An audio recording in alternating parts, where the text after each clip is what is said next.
Okay, so Michael, could you tell the good people here who you are? Yeah, my name is Michael Swain. I'm the Iowa State beat writer for 24/7 Sports, covering Iowa State football, basketball, recruiting mostly.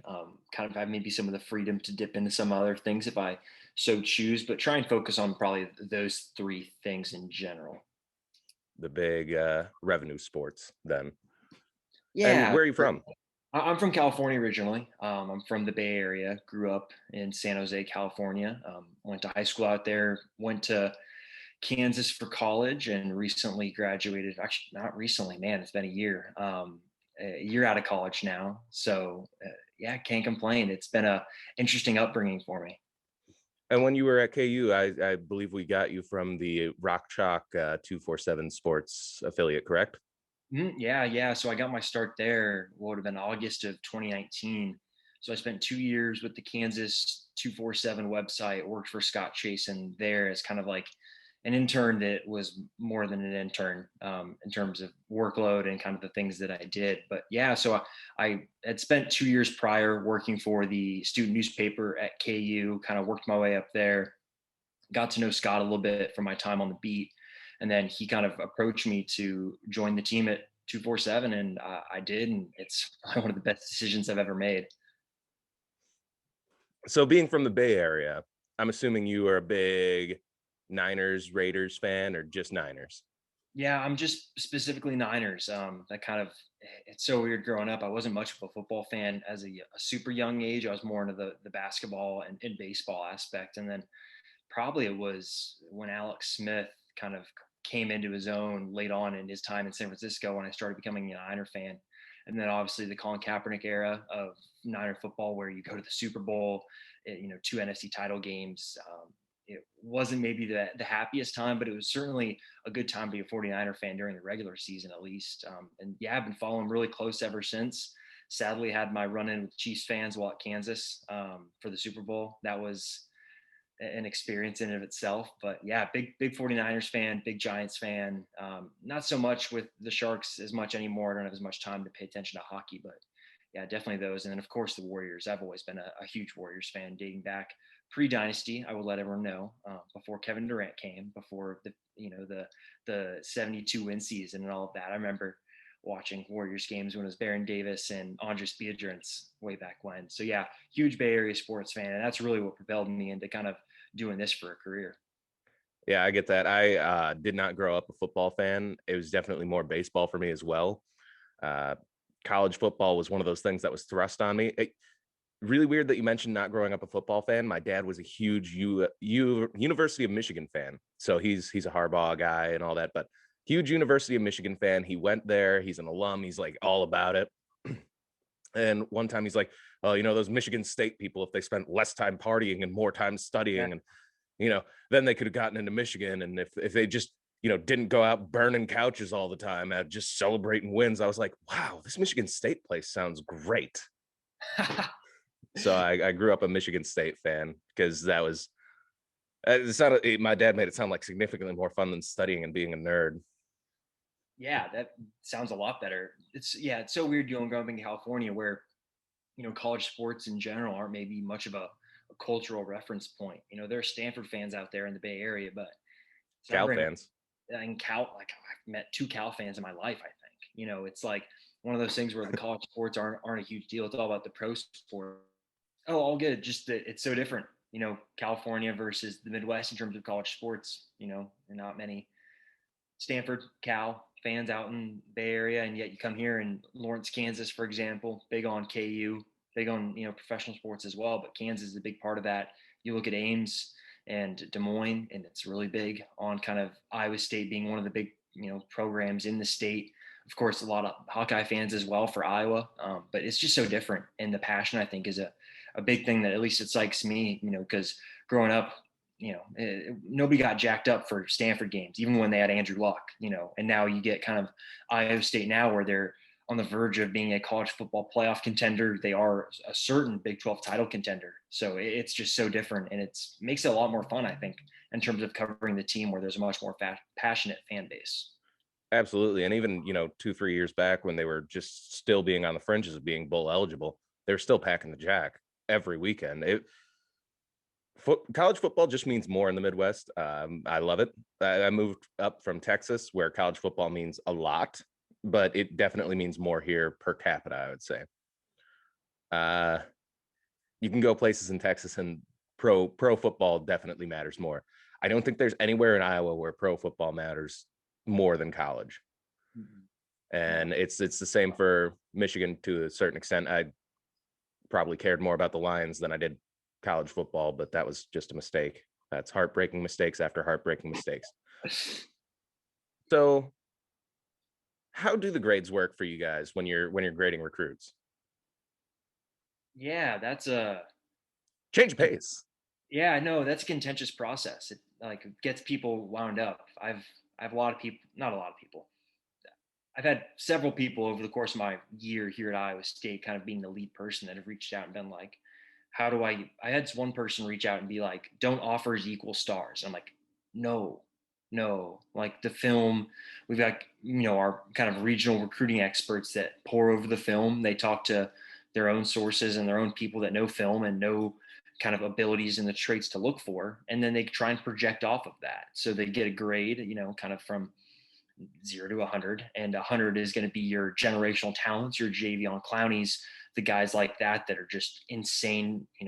Like Trevor Lawrence is one of those generational talents, and then you kind of work your way down to some of the 4 stars, which is kind of when you get into that in terms of the rating. The 90 plus is the 4 stars, and the thing I think is the big thing that it's hard to explain is you get kind of into the ratings, and there's a difference between, right, people say all the time, oh well, these 3-star recruits, the percentage of 3-star recruits that go in the NFL draft. Well, there are a lot more 3-star recruits than there are 4 and 5-star recruits, and the way that we Right. treat it at 247 is that in terms of the 5 stars, those are going to be the top 32 in the country. The thought process is if we're going to have an NFL draft of prospects, these are the 32 first round picks, and then they build off of that. Basketball is different. This is specifically with the football rankings. And then you get kind of into the 4 stars. There are however many 4 stars I believe that they feel are warranted based on the film. I And believe then it's the top 10%. that's it. And then you get kind of into the 3 stars, and then that's really when you get into the kind of the tough with the rankings. You get a bunch of 89s, 88s, 87s. Those are kind of the cream of the crop in terms of the 3-star talent, which you look at some of the programs that are able to build, in terms of being developmental programs. Those are the guys that are getting the average, trying to get those 87, 88s. The guys that have some real high end traits, but maybe aren't as refined to get them up to the 4-star kind of caliber. So you look at Iowa State, for example, where they've got, I believe, like 4 4-star recruits on the rock now, and Joe Skates, Brees Hall, Jyrell Brock, and there's one more I'm forgetting. Uh, so it's Joe Skates, Brees Hall, Jyrell Brock, and Hunter Deckers. Yeah, that's it. Hunter Deckers. And Can't that's forget off your composite. If you go into the actual 247 ratings, we can go into the weeds about this. Yeah. Blake Peterson's a 4-star. I want to say Tyler Moore's. tight end we got this class is a 4-star into the 247. But I know a lot of people don't understand like the difference between the 247 rankings and the composites. So yeah, thanks for bringing that up too, because it's so fascinating to watch. Like, for example, I think we do a really good job of, for example, I'll use the state of Kansas for example. I feel like we have a really good kind of crop of people that do the Kansas rankings and ratings, and I feel like they really do reflect the best players in Kansas. Not the guys who are the most dominant players at the high school level in Kansas, but the guys who will go on to have the best college careers, because that's what this is at the end of the day. It's projecting. This isn't based on what you do in high school. This isn't based on if you ran for 3,000 yards in high school. No, it's based on what do we think you can do at the next level. And so I think that we do a really good job in Kansas. Some other services don't. Looking at you, Rivals. I wouldn't even go with them. I'd go with probably the third one in the composite. Oh, You ESPN. know, so it depends. And so there are times where someone's composite grade could be really kind of screwy because one or two of the services outside of us, or maybe we're low on a guy and two of those services are high on a guy. Maybe Right. it's vice versa. And so that's what makes composite real nice, is the fact that it kind of balances out the overall what the industry kind of sees of a specific player. So you get into kind of the specifics of it, where, like, for example, Tyler Moore, who just signed and is an early enrollee at Iowa State, was a 4-star with us, and was a 3-star, I believe, with ESPN and Rivals. He may have been a 4-star with Rivals too. I need to check I on. think he was a 2-star at the beginning of the cycle. I checked in Rivals when he had committed, and he was a 2-star. But Rivals is really bad about knocking Iowa State prospects when they don't sign with Iowa. That is a real problem with Rivals. Bill Seals, get on that. Um, Anytime somebody who's like a fringe 3-star, fringe 4-star signs with Iowa State over Iowa, they get knocked down a star every time. Interesting. I've not done the research on that, so I don't know. I know for us, it's interesting looking at least the time that I've been here, looking at a lot of the guys that Iowa State's taken. You look at Malik Burden, you look at Howard Brown, you look at Tyler Moore, you look at Deion Silas, Miles Mendenzune. Like I can go down the list of the commits that Iowa State has for this cycle that are signed now that got ratings bumps over the course of their senior seasons. Like Carson Marshall's another one. Yep. There's so many guys that I think we might be low on to start off with. And then we maybe over time, and the Iowa State staff is so good at this. They are one of the best evaluating staffs in the country in terms of finding talent and finding the traits that fit what they do best. And then over time, I think maybe we're able to see some of the things that they saw initially. Over time, maybe we're able to see more of that evidence, which is why so many guys are consistently getting ratings bumps. And I'm struggling to think of a guy in last year's cycle that they took that saw their rating go down significantly at any point. Uh, Team, Not with you guys, but there is. I've seen it happen on Rivals because you guys are really good at reevaluating once they signed with Iowa State. I want to say Joey Peterson went from a 2-star to a 3-star because you guys were like, oh wait, we were wrong on this kid. yeah, well, it's a very fluid process because you're always trying to take in whatever information you have at the time. And the issue is kids are always developing. You Right. know, kids are growing, they're getting better, Yeah. usually getting better. And so, of course, you're not going to be able to see that until they either get on the field, run track times, perform at camps. And so we have a set number of opportunities to see them in person. And of course, like some of the national guys like Alan Tree, who does a really good job of, seeing the guys in person when he can, but also talking to other people that know football and know football really well and seeing what they think. And so it's all about trying to take in the most information as possible and then trying to make an informed decision on that, on what maybe their rating should be. And people are always going to say, oh, this person should be rated higher, this person should be ranked higher. Okay, like, are you going to rank them over X, Y, and Z? Like, that's the thing you, Right. you got to think about it, is you got to compare it to other people, right? Not everyone can be a 92 4-star, not everyone can be an 88 3-star.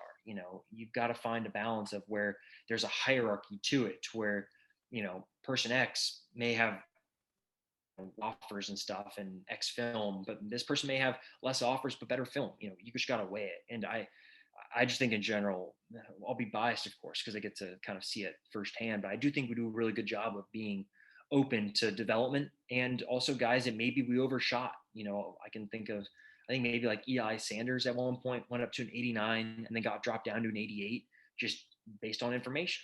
And so it happens, and it's not a big deal. It doesn't change much. It's still the same kid, still the same prospect. It's just Right. maybe their view of them as a long-term collegiate player gets altered just a little bit. Right. And that's one of those things that I think people don't understand is that the bulk of your roster for any team not named Alabama is pretty much always going to be made up of 3-stars. Yeah, That's what 3-star means. Is it signifies Power 5 starting football player capabilities. And a lot of football fans see 3-star, think trash. That's not true. That kid's probably elite at least 3 or 4 things on the football field compared to his peers. yeah, and it's all about finding the things those things that they're good at, and making sure those are the things that fit you, right? And also, there's a huge difference. Like people say 3-star, there's a huge difference between an 81 3-star and an 88 3-star.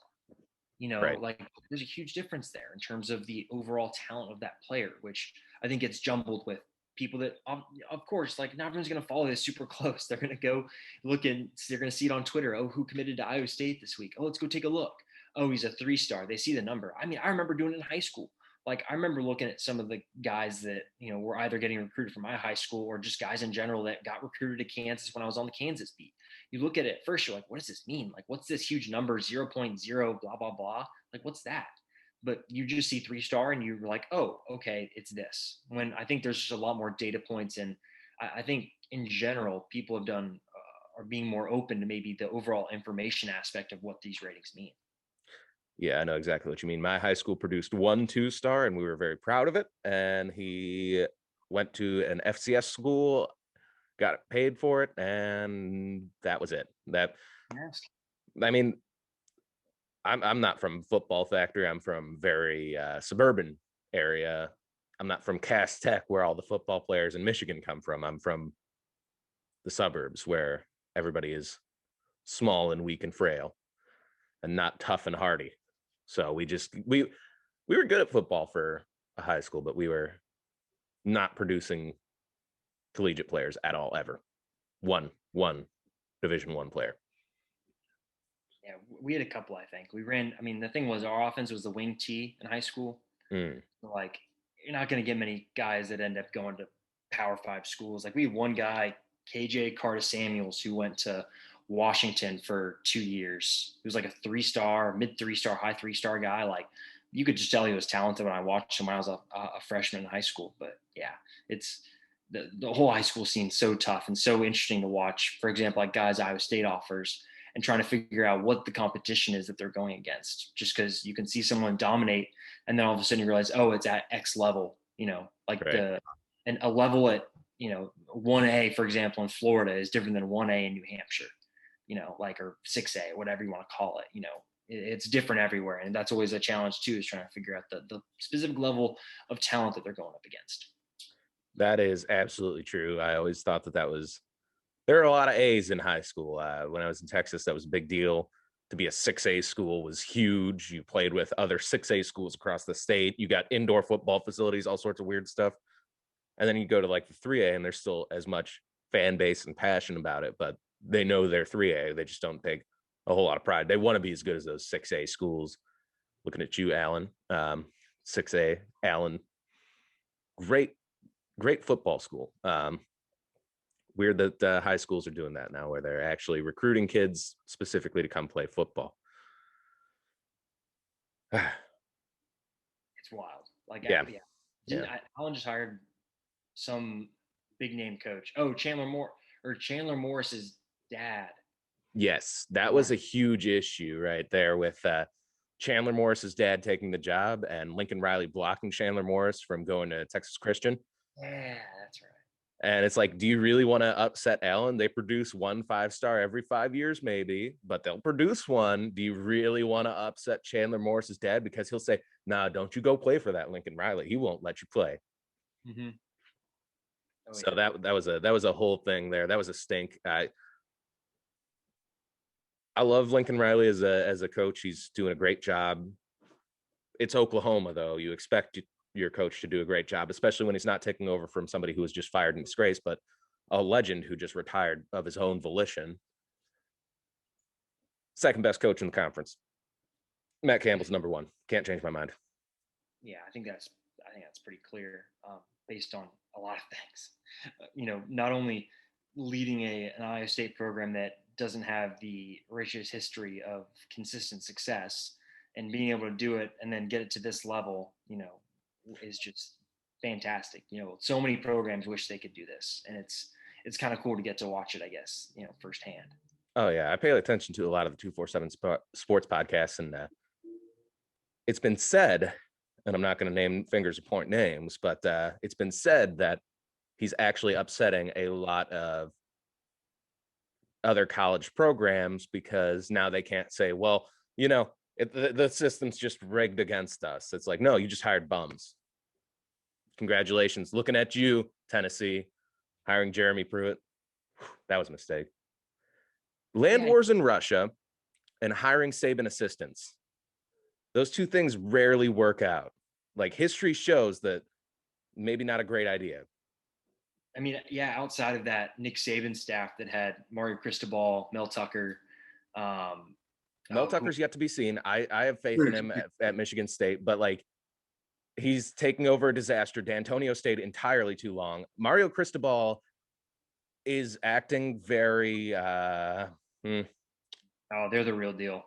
it, They're the thing. he's committed to the small ball, and I don't like that. The 3 yards in a cloud of dust. It's that philosophy of play excellent defense, make minimal mistakes on offense, and we'll win football games. But that's not what college football is now. He's not adapting. Kirby Smart finally decided, hey, maybe we should throw the football like a real football team. And now it's might potentially pay out for him. I don't think it will. I think Kirby Smart is, I'm not high on him. I know a lot of people are, but just Eh, land wars in Russia, hiring saving assistants, I don't do it. yeah, Ohio State quarterbacks, land wars in Russia, I don't do it. I love the NFL. I just love football. I love watching large men be athletic and do things I can't do and hurting each other. It's just, fun. oh yeah, that it is. It is fun for sure. And I can't complain getting to cover it too, because there's always stuff, or seems like always stuff to talk about. I remember like growing up and thinking, how do the NFL writers always find stuff to write about? Now that I'm in it, I'm like, yeah, I see why. There's always things, always storylines. Like even look at Iowa State, like they returned everybody, and yet there's still things to talk about because there's always storylines. Who's going to be this second string guy? Who's going Yeah. to step up here? Who's going to step up there? There's always stuff to talk How did we kill recruiting this hard? I mean, when you about. look at what we've done for recruiting, we just locked down the two best inside linebackers in state, previously unheard of for Iowa State. You don't do that going up against Iowa, who is traditionally good at producing and developing defensive talent into the NFL. So we go and we grab Will McLaughlin, or was he Kansas City? No, Will No, McLaughlin from Harlan. that's right, Harlan, Iowa native. And then Jacob Imming or Iming, I'm still not sure on the pronunciation. Emming, that's what I've heard. Okay, well, great, excellent, I love it. So we got Jacob Imming and Will McLaughlin in state, and then out of state we go into KC and we pull another inside linebacker out. That just really rebuilds the room that is going to be depleted after this season when Orion Vance and Mike Rose leave, because I think people forget Mike Rose is actually an inside linebacker. Yeah, it's interesting in total too, because you got Jake Hummel in that group as well, who used his extra COVID year. So he for sure isn't coming back. You're already losing one for sure. Right. And so Orion Vance could technically come back if he wants to use the COVID year. So could Mike Rose. I don't think I'm just projecting, of course. Like I don't know for a fact this isn't a decision that's even been made yet by any means, but I would assume Mike Rose would pursue an NFL career after this year, especially after the year he had last year. Um, and Orion Vance, I think for him, depends on how the season goes, of course. But for someone like that, he's played a lot of football. Maybe he wants to go try the NFL. Maybe he wants Yeah. to come back. Maybe he wants to be the leader of the linebacker room for another year. I don't know at this point, but yeah, I think you're probably looking at losing those three, and to be able to get honestly the three big linebacker targets that they had. Yes, they offered some of the higher end guys, but in terms of the guys they actually spent a lot of capital on, and in recruiting, time is capital because you're Right. spending time on someone you could be spending time on someone else. And those are the three that they spent a lot of time on. And to be able to get them this early in the cycle is really big. I was talking to Jacob for a story, what was it yesterday? This will run later in May, but this would have been early May. When I was talking to Jacob about it, and just about in general, being able to get the three linebackers, your linebacking core set in stone, because the linebackers are the heart of the defense and they're the ones that are communicating a lot. And to be able to have kind of your three dudes that are going to be there, have them go out and recruit some of the safeties, some of the corners, some of the defensive linemen is a big deal. And to be able to do it where you've got the three, you've got three high level guys, you look at their ratings, really high in terms of being middle, high 3-star guys. I think all of them have an opportunity to get another bump later on if they continue to develop. Like Imming's track times are great. I think he said he ran a sub 1100, which for a linebacker that's That's 6'2", fast.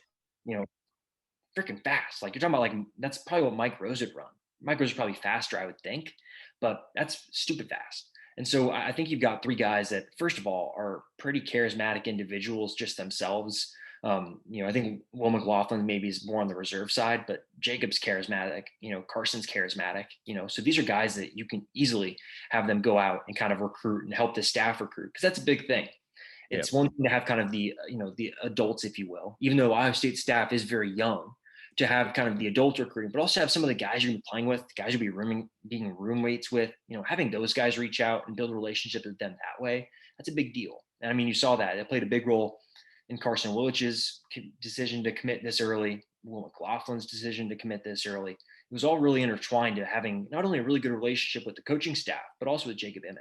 Right. And, that domino effect sort of happens. And when you're looking at Carson Wilich, you're looking at the potential of him bringing along a 4-star prospect like Marquise Gracial. I believe that's how you pronounce his name. If not, I am terribly sorry, Mr. Gracial. And I am sorry again. But he's a 4-star defensive end out of, if I'm not mistaken, 4-star defensive end out of the KC area. It depends who you look at. Defensive tackle, though, he's an inside guy. Okay, he is a defensive tackle because I know he's a pretty high prospect for Iowa State, but they haven't invested a whole lot of capital because reasons. They've Yeah, done the 2 Zooms or 3 Zooms so far, right? not sure on the specific number of Zooms to this point. It's tough for him because he's mentioned, so Iowa State's in his top group, Yeah. and he's mentioned wanting to get out and visit schools. And one of the schools he didn't mention wanting to visit was Iowa State. Hmm. So the question is this something that Iowa State's going to pursue long term? Which at this point I don't necessarily know the specific answer to, but because Iowa State does a really good job of, if think they have a chance with the guy, they're going to keep pushing. You look at Mario Eugenio, depends how you want to pronounce it, out of Florida, but Yep. a bunch of other big fish have come in. Iowa State thinks it has a chance. They keep pursuing. You look at maybe some of the other big time prospects that Iowa State's been on, they pursue, but then if they feel that they don't really have a chance, they're just going to cut bait because, again, time is capital. So they're not going to put a bunch of time into someone they don't feel they have a chance with. So it'd be interesting to see maybe over the next month or so leading into visit season, if they're able to convince him to come on a visit. Because you look at him like 6'4", 280, we rate him as the, number 29 defensive tackle in the country. So we have him as a 3-star. We talked about the 247 Sports composite earlier. Seems like some of the other recruiting services are higher on him than we are. They have him as the number 17 defensive tackle, where he's got kind of a 92 rating instead of the 89 that we have him at. Right. So it's someone that is a big time prospect. Alabama offer, he's got just major offers, and his top list includes Iowa State. So for him, be really interesting to see if they get him on campus, because that's really the big barometer. If you get a kid on campus, it means he's considering you, right? Because Right. they're not going to think about being a high school guy. You're not going to go spend a weekend at a place you don't want to go to, because you could spend the weekend with your friends. You could be at another school. You could be doing a camp. You could be just hanging out. You could do other things. So the visits are always important. They give us a really good indicator of who exactly is kind of considering Iowa State, which is why that first weekend of June, where they've got, I think we're pushing 20 names, I want to say, it's going to be real big, and see kind of how that spurs the rest of the class. Yeah. I mean, I'd love to get a 4-star defensive tackle in because, well, I'd love to get a defensive tackle in general, because outside of Isaiah Lee and trying to think who else, because we lost Joshua Bailey. We lost a lot of defensive tackles this year. Yes, you lost Bailey and you lost Latrell Bankston, and then you have Jeremy Singleton, and then Howard Brown, who is one of my favorite guys from this recent class. Yeah, love him. Who doesn't love a 300-pound quarterback? Yeah, exactly. Well, and plus, according to the defensive line coach Eli Rashid, he's up to 330 now. Oh, And yeah, I love that. it's a question of now, what's a good weight? I think he posted, or maybe Jalen Noel did, or Noel. He posted a photo on Twitter, I want to say, of like him and Howard standing next to each other, because both KC guys, they both know each other. Yeah. And it looked like Howard did not have much like body fat, if you will. It looked like a pretty like a lean 330, which is even physically possible. So yeah, those are probably the 3D tackles they have going into this year. Be interested to see kind of how that shakes out in terms of reps, just because you can't ask Isaiah Lee to be there, all 60 whatever plus reps you're going to run on defense in a given game. Wouldn't surprise me if any Razorike moved inside for some snaps, like you saw the Big 12 title game. Yeah, he usually does for known pass rush downs, because that's what they want him to do from the nose, is they want him to get after the quarterback, because he's a lean 330 that is terrifying when it comes at you from the middle. For sure. When he's like 6'6" too, like he's just a big guy in general. He's built. Like when he put on those extra 40, 50 pounds, I was like, oh, there's no way that he's still going to have that speed that he had as defensive end 2 years ago. I was wrong. I'm willing to admit that. He is still fast for how large he is, or still as fast as he was when he was like 260, 250. For sure. Yeah. Be really interested to see what it looks like this year, kind of if he has to play more of a versatile role in terms of moving inside, moving outside. And he's one that, in terms of NFL draft, be really interested to see what happens with him because I think he's got some of the measurements maybe that some NFL teams might like, but also really, it's so tough with guys that are 6'6" defensive ends that are like him. It's kind of like, okay, so what spot you kind of put him at? Is he an inside guy or is he outside? So be really interested to see maybe this time next year what the NFL world thinks of him. I think he's a Michael Brockers type, listed as defensive tackle, can play on the outside.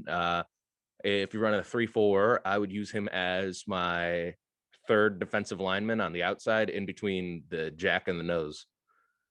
That's how I would use him if I'm making an NFL team, but nobody wants to hire me. They really should think about it though. Hey, Casey, no, you're too good. Hey, Chicago, when you fire Ryan Pace, give me a call. I'll build your team. I will listen to the scouts, and I won't move up to take a quarterback. I don't even need a first round pick next year. You just hire me. I'll find a guy. I'll find you guys. Find a bunch of gems in the 7th round. No, 7th round is fun round, but it's not where you find the gems. You find the gems in rounds 3 through 5. 6 and 7, you're just taking flyers. You're like, who's on my board? Guess I'll throw a dart at it and take somebody. No, you build rosters rounds 3 through 5. Well, 2 through 5 technically, but second rounds should still be guys you're pretty high on. They should be very known quantities. You should know exactly what you're going to do with them. A lot of times it's a guy that you might have had a grade on in the first round. Looking at you, Levi Onwuzurike. Had to get that right. Been practicing these names. But looking at you, Tevin Jenkins, first round grade on him. I know a lot of people did. But no, I think Eddie has a really good shot at being a NFL defensive tackle.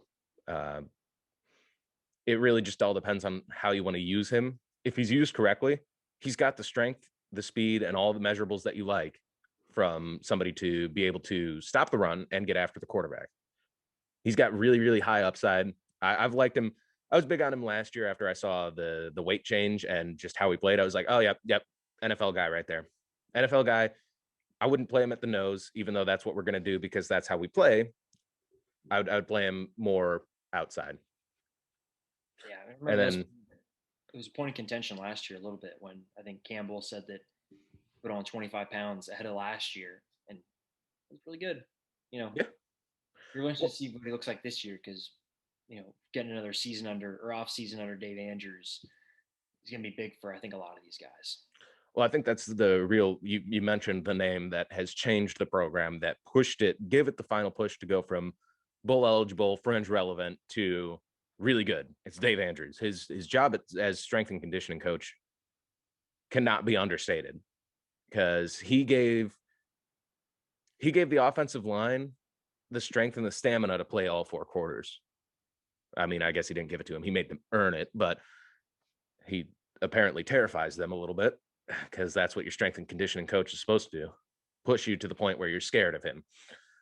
But that's all completely unfounded. That's rumors. That's jokes in press conferences. I'm not going to say that Dave Andrews is a scary man, but Dave Andrews, please don't take it out on me. It was all a joke. He's going out there. He's pushing these guys to be better, and they're playing 4 quarters, which a year ago, 2 years ago, they really started to fall apart in the third quarter because they were just so gassed. I think the big thing too is like the nicks and bruises. That's something that I think a lot of guys have talked about is not having the, a hurt knee, your shoulders bugging you. Not a lot of that stuff. It's been a lot of, in terms of the overall philosophy, it's been functional movement, range of motion, things like that allow you to be flexible, to take on the load of a full 4-quarter game in a 12-week or 13-week season under normal circumstances. It'd be interesting to see this year, because obviously last year, right, you had the 3 bye weeks. Yep. or maybe even 4. It depends on how you look at it. But we'll see what it's like when they have only the one bye week in mid-October to keep guys fresh through late on in the season, and see if it was very much the strength conditioning aspect, or if it was the fact that they had multiple bye weeks that allowed them to be so fresh late on in the year. But yeah, everything I've heard has been just incredibly positive for him. Rachel Voet, I hope I pronounced her last name right, but she's a nutrition person that they brought in, the director of nutrition, and it sounds like she's done a great job of working with the guys, not telling them like don't eat this, don't eat that, but more like informing and making sure that the guys know if you eat this, this is what happens, and Right. this is what happens when you eat like a whatever blend of carb, vegetable, protein, and trying to figure out the right blends for the right guys. Like you look at Will McDonald, for example, he's trying to get up to 245, 250 if he can. We'll see. That's 15 pounds for him. He said he has a very fast metabolism, so we'll see if he's able to do it. But he really credited Rachel with helping him and understanding that you've got to eat really clean. You've got to be consistent with your daily habits in terms of eating, and not getting out and go, oh, I ate well, 4 meals in a row, I'm going to go get McDonald's. Yeah. No, like, you got to be able to have the self discipline to say, no, let's have more, whatever, chicken and rice. Will McDonald had a funny line that there's not much else to eat in Iowa outside of the basic things that he eats, which I've not lived in Iowa for very long, so I couldn't tell you. But I thought that was a funny comment made by him. But yeah, it seems like those two, in terms of a duo, have been very impactful in terms of helping Iowa State elevate the program. Because you look at, for example, like the coaches, the coaching staff hasn't changed a ton. There have been new faces brought in. You think about Nate Shieldhouse being added a while back, even this offseason deal and Broomfield being added, but there haven't been a ton of changes. But you can really draw a line in the sand when Dave Andrews came in, and you can hear what the players have to say. And it seems like he's made a big impact. And that impact really showed up on the field last year, I think late on in the year.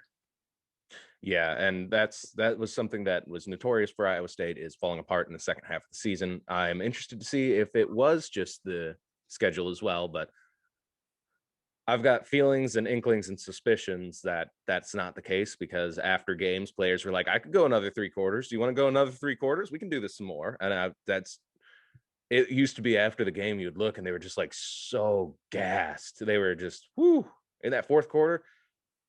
There was a lot of tired legs. You could see it, and it's exciting to see now that these guys are really given the push.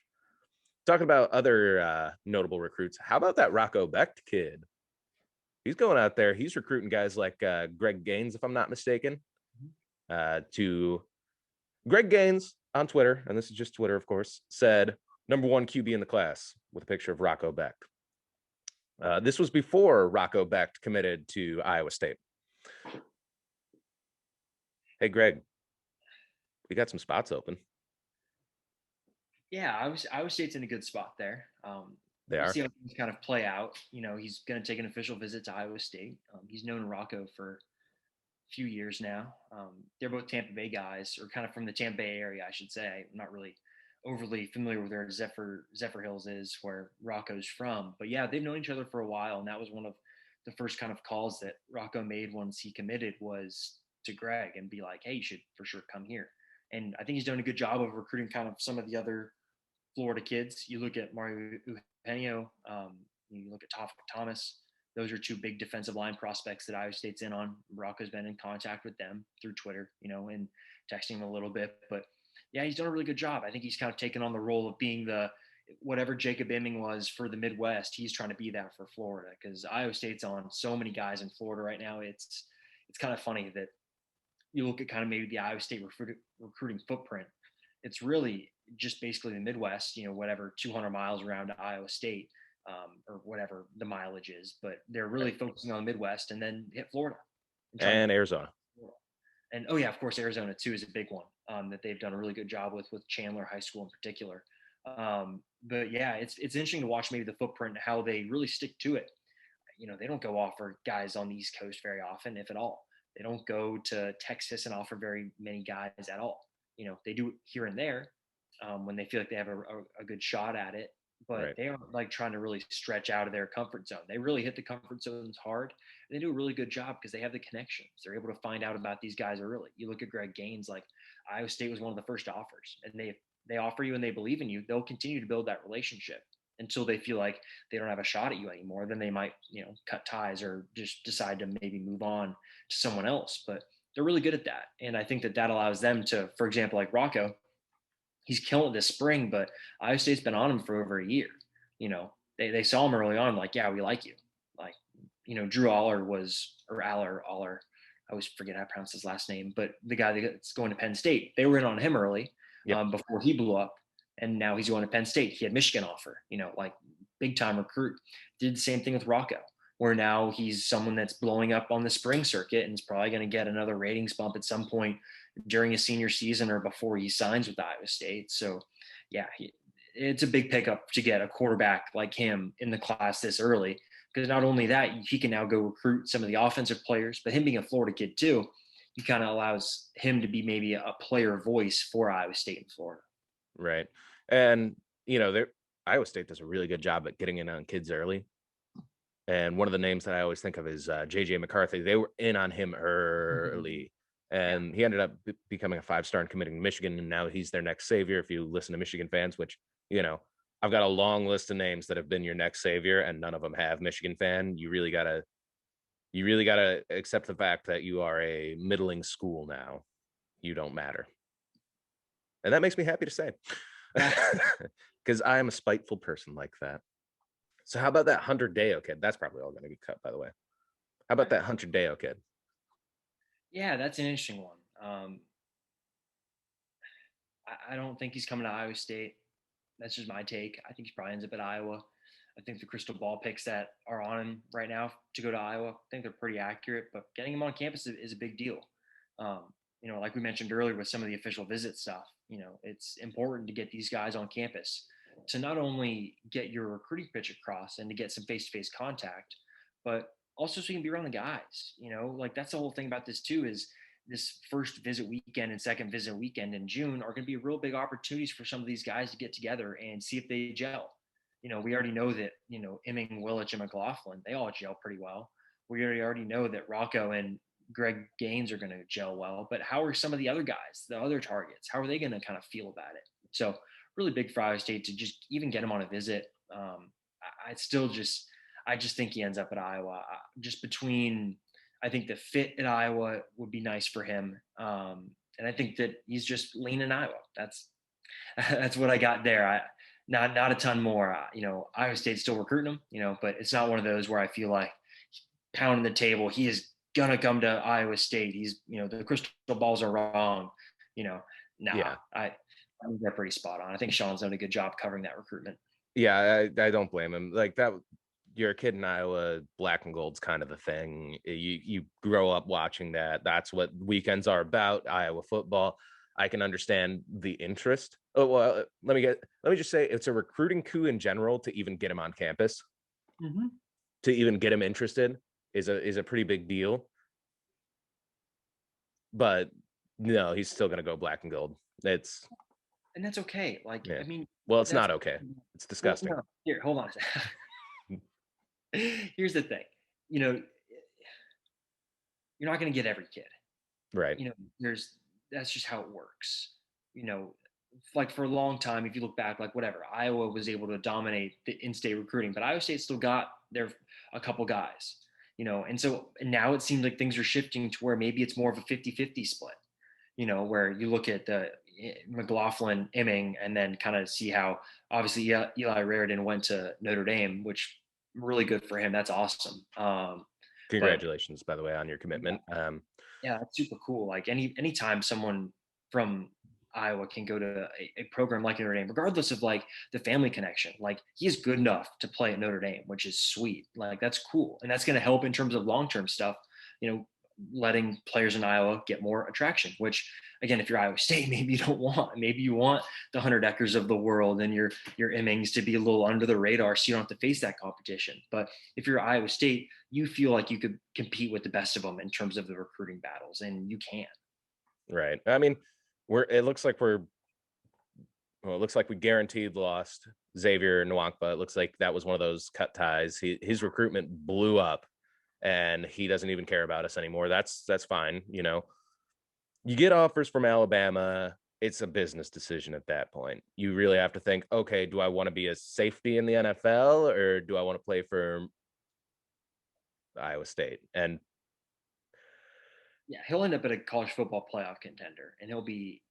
I mean, he's the nation's number one safety. Like yeah, he's a baller. It's again another one of those that like great for like another Iowa guy that's going to go to a national powerhouse, which is great. And I would be floored if he went to Iowa. I would be shocked. I think it's like Ohio State, Alabama. This isn't just like I've not talked to Xavier before, so this is not me like projecting. This is just me like guessing and right. based on like just what I have purely read. Like this is not me talking to anyone. This is just my projection, just me talking. I think he goes to the college football playoff contenders, and he's going to be a baller for one of them. He's just that good. Yeah, he's a crown jewel to a recruiting class as a safety. That's says a lot about who he is as a player. If I'm guessing, I know the crystal balls are logged for Ohio State. I don't believe that anymore. Um, I'm thinking Alabama, Good. and purely because it's a business decision. Even though Ohio State does put defensive backs in the NFL, even though you know LSU does put defensive backs in the NFL, I think it's Alabama. I think it's a business decision. I think he fits what Nick Saban wants from a defensive back and from a player in terms of character, just from what I've heard about him. Obviously, I'm not hanging out with him every weekend and I only hear what I hear, but I would be shocked if he turns down the script A. The Ohio State, like I know you guys have way more talks with him, but rumor has it he's really excited to go down to the Southeastern Conference on his official visits to A&M, LSU, and Alabama. I bet. Yeah. I mean, if a guy from Iowa, like, that's pretty cool to get the exposure down there and go to where football's big in the Midwest, like we talked about earlier, but like, it's just another level down there. Like, it's It's life, different.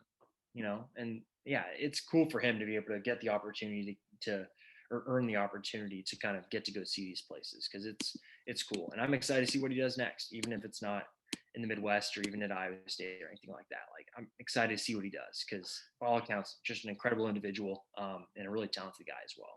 Yep. Good luck, Xavier.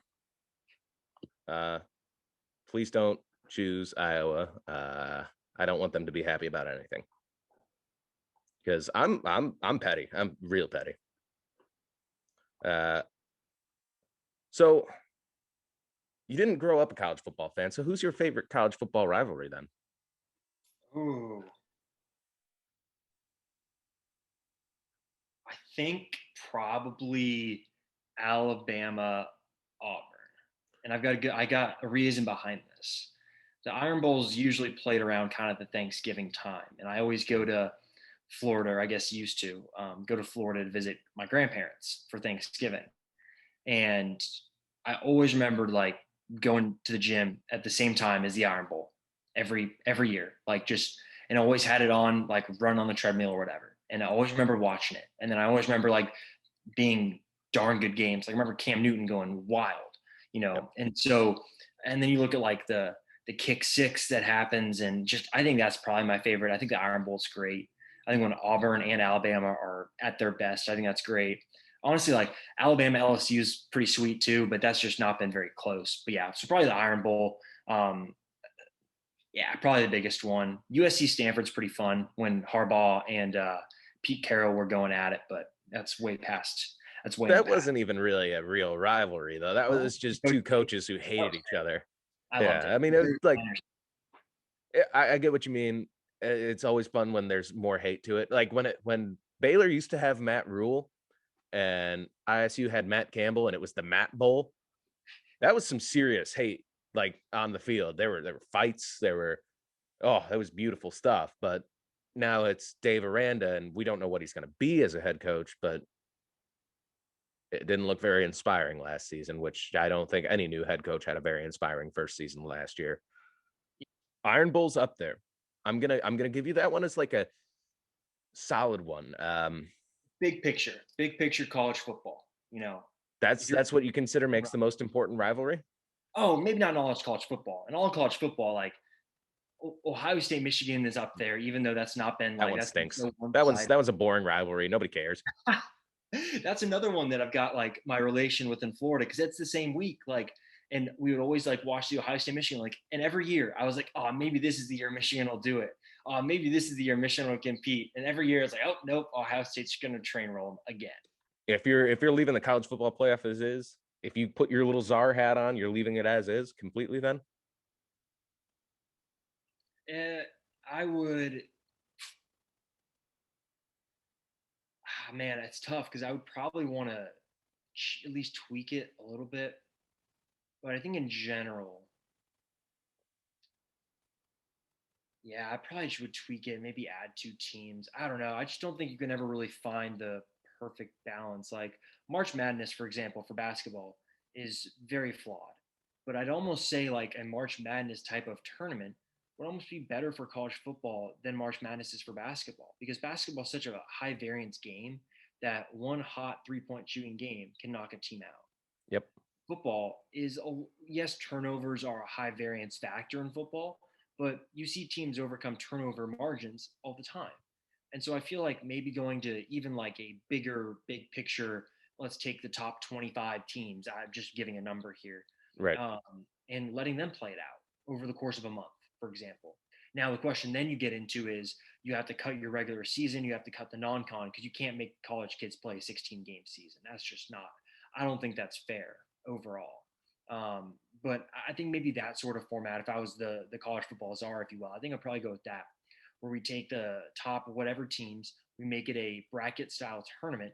You know, you maybe take the top 32 teams, right, and make it a bracket style tournament where not only do you get likely Alabama versus a whatever seed at that point, but you guaranteed some good games, but you're also likely guaranteed that the best teams will end up the furthest, which guarantees you getting quality games.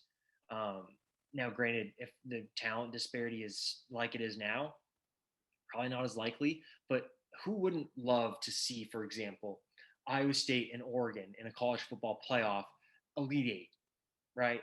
Like that's what you're looking at. And that would be cool to get to play like Iowa State plays Oregon, Iowa State plays Penn State, Iowa State plays someone that can be good at college football. I think that'd be cool, in that sort of scenario. And plus, then you're allowing more teams to get in on it, right? You're going to allow some group of five teams to get in on it so they can stop their complaining every year of we got snubbed, right? You're being more inclusive. You're allowing more teams to get in on the money as well, while also maybe saving some of the overall quality of competition for later on because the better teams are going to win.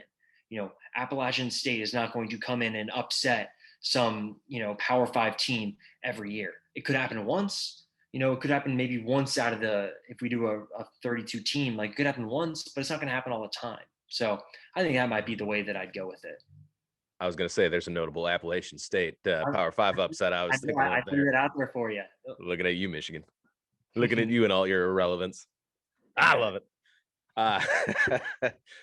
But leave your czar hat on. My answer is the same. It's always been eliminate the college football national championship game, make it a poll era thing, add tie-ins back to bowls, and that's all I would do. I don't care for playoff games. This is not a sport where playoff games matter. This is a sport where the regular season matters, and making the regular season matter less by adding more playoff makes me madder. Uh, because that's what ends up happening is, oh, you can lose two games and still make it to the playoff. Well, I guess we're not going to care that much about the regular season, and that's kind of what ends up happening. Fans stop paying attention. It stops being like a we need to beat Kansas State. It stops being we need to beat, insert X team here. Like when Iowa State went to Texas and played last year for a shot at the Big 12 title game. Imagine if there was pretty much already a lock that of the 32 teams, Iowa State's going to be in unless they lose the last two games. I don't care anymore. It doesn't matter as much. And that doesn't sit right with me. I need to have my 12 heart attacks a year. For sure. And you are right, but I think also the seeding would come into play with that too, of who you end up playing. And if you are an Iowa State fan wanting to go far, and that would be a big deal. And you could tie, like incentives to it to make it different in terms of the way that those games are played and the tournament games later on. But I mean, you look at it like in terms of that Texas game, Black Friday Texas game, like if we're thinking about it in the overall 32 team sense, like that could have knocked Texas out of the tournament, for example, Right. if you want to like project, So I'm not saying it's the perfect option. I just think that's probably what I'd go with. Okay.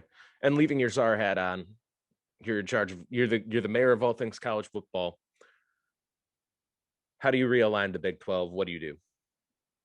I get Nebraska and Mizzou back.